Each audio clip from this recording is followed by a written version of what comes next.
Allons corriger les questions de la première partie du chapitre 3. Ce sont donc des questions qui concernent les propriétés de la racine carrée, que normalement vous avez déjà un petit peu étudié au collège. Donc je rappelle que la racine carrée d'un nombre, c'est le seul nombre positif qui, mis au carré, donne ce nombre. Alors j'insiste bien sur positif.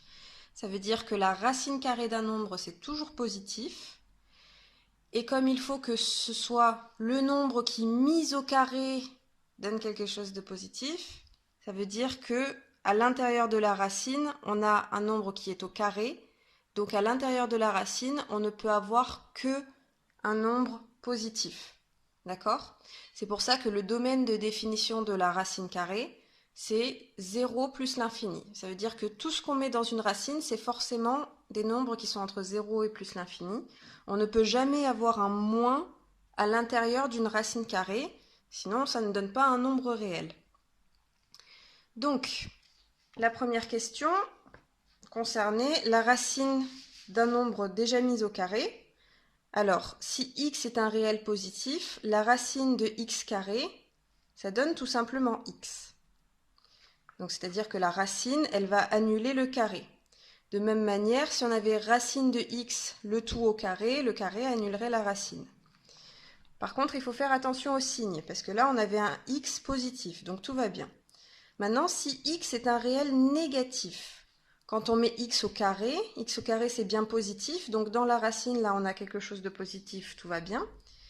Mais du coup, racine de x au carré, quand x est négatif, ça ne peut pas donner juste x. Ça marche pas, parce que x est négatif, et on vient de voir que la racine carrée, ça donne toujours un nombre positif.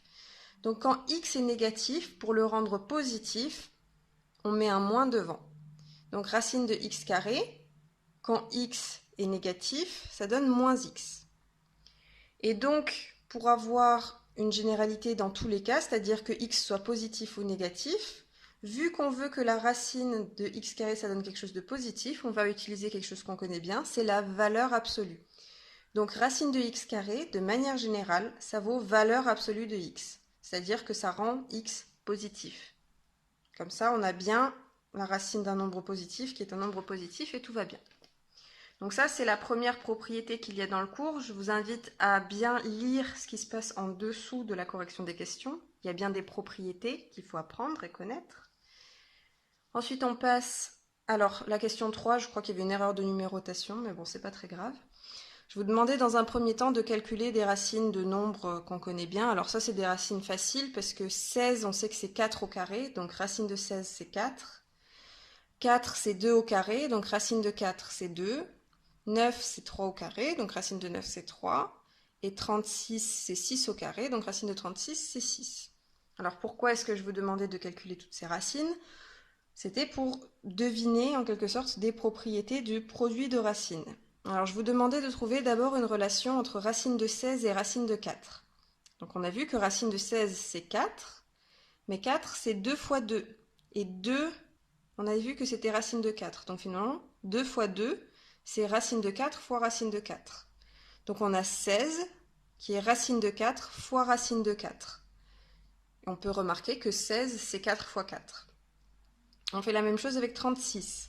Racine de 36, c'était 6. 6, c'est 3 fois 2. Mais 3, c'est racine de 9. Et 2, c'est racine de 4.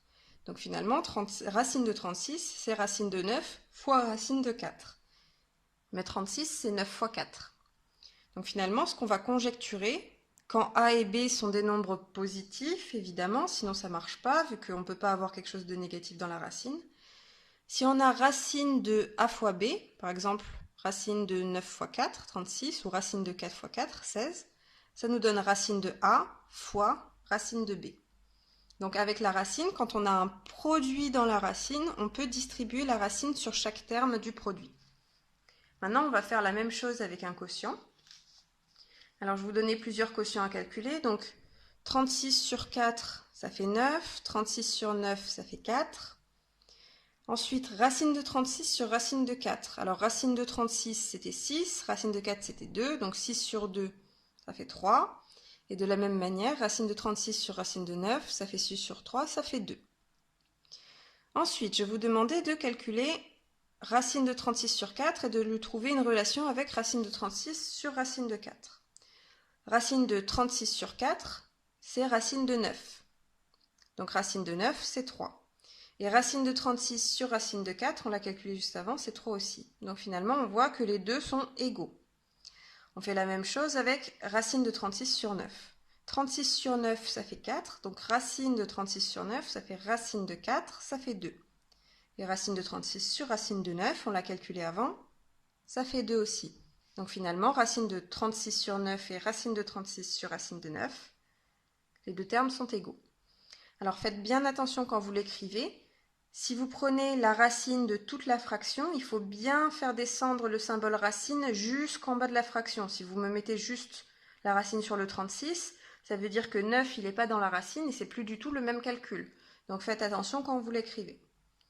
Et donc finalement, ce qu'on conjecture, alors toujours pareil, quand A et B sont des nombres positifs, sinon ça ne marche pas dans la racine, et surtout quand B ne vaut pas 0, parce qu'on n'a pas le droit de diviser par 0, c'est que racine de A sur B, c'est racine de A sur racine de B. Donc ça, pareil, ce sont des propriétés qui sont décrites juste après dans le cours. Pensez bien à les lire et à les apprendre.